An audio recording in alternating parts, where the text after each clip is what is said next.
Stock markets bounced back today from a sell-off caused by worries about the collapse of Evergrande, a huge commercial real estate developer in China. Investors were apprehensive that history was about to repeat itself.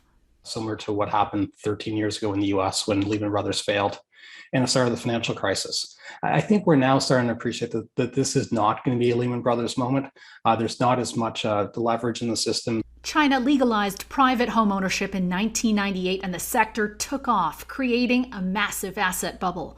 Evergrande, the country's largest real estate firm, is carrying $382 billion worth of debt. A big chunk is due this week and next.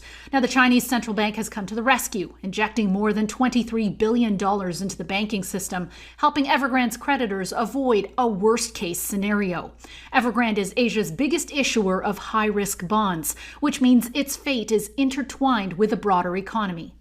Evergrande initially found itself in hot water because of the Chinese government's attempt to rein in the real estate market. To give you a sense of how rampant speculation has become, there are enough empty homes to house 90 million people. That's more than double Canada's total population, giving rise to what's known as ghost cities.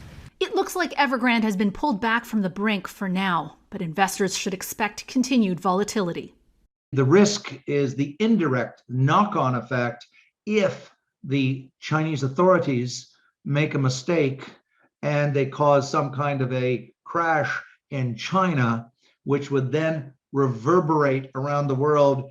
Some observers suggest that what's happening overseas should serve as a reminder that a housing market gone wild can create a big mess. It can be a bit of a cautionary tale on Canada and other Western markets, but it is really two different economies. The China is still a managed economy, so they can put in these rules and regulations to try and clamp down on excess that are really impossible to do in the West.